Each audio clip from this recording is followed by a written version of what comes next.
that we don't reward initiatives which have to do with alternative models to the conventional development that's there now.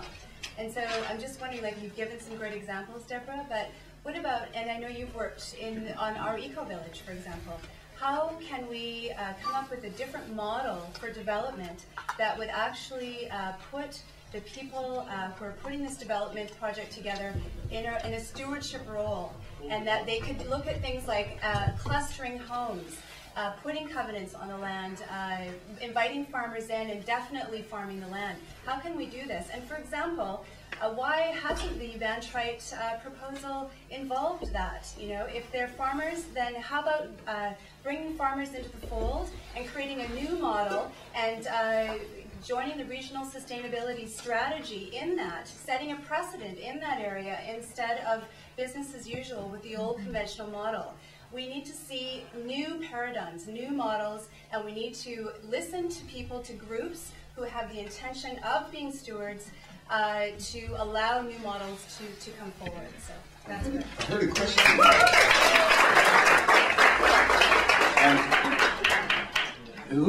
You asked someone to comment on that. Who would you like to comment? So anyone. I know Deborah's had zoning experience, and it would be interesting to see how you would loop that back into any of that zoning you've done. Yeah, just two very brief comments. Number one, new models take time, and that's not what is happening here in terms of a development of this scale. Often takes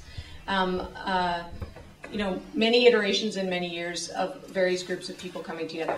The second thing I wanted to point out is that there is precedent in our region for, if we're dealing with conservation development, so clustered forms of housing, that if we're dealing with a new greenfield site, generally over 50% of the landscape is set aside as parkland and biodiversity corridor. So really, if we look at the except for Bear Mountain, if we look at a number of developments that are on greenfield sites over the last 5 years in this region and others in the province, and in speaking with planners across the province, so I had a figure of about 70% in my head, and they're saying between 40 and 50% of the greenfield site is set aside as biodiversity corridor, and the new development is clustered in the other areas. Thank you. Anyone else? Yes, sir. Now's your chance. Part of my statement related to subdividing or having no alternative but for Mr. Vantreight to subdivide into smaller lots, which will offer less agricultural return to the farmer, for one. It will also, that hasn't been mentioned, is with global warming, we're going to be losing, as a world, farmland around every continent and every flatland, and that is going to increase the cost of our food.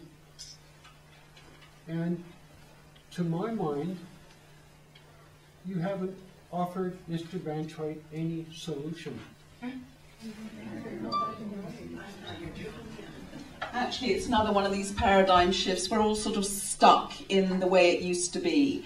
And we need to move forward into the way that it needs to be sustainable. And actually the solution to the future is a completely different model of food production, which is not huge acreages, monocultured crops, which are destroying the honeybees, degrading the soil and causing all sorts of problems, runoff with fertilizer. It's a completely different model of food production, and it's based on small scale, regional, diversified food production. And in fact, having smaller fields with hedgerows, I don't know if many people in this room are even cognizant of the fact that most of the food you consume today is grown in the total absence of nature. There's no wildlife in the fields there. There can't be, because there's no habitat. The hedgerows have been destroyed. They're no longer existing. They've been taken down.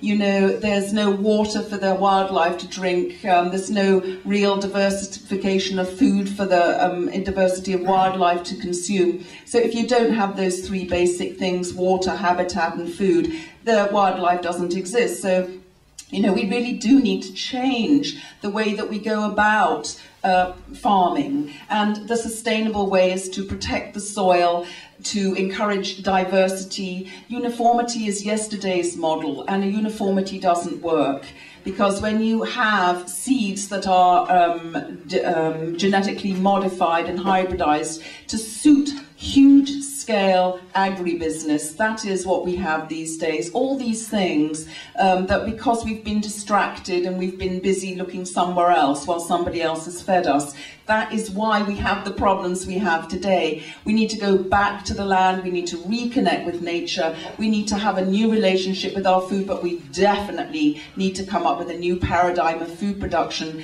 And so smaller fields, get the hedgerows back in there, reintroduce the wildlife, protect the water, diversify the crops, it's all good. And so that's the answer to your question. Don't worry about it. We are actually going in the right direction.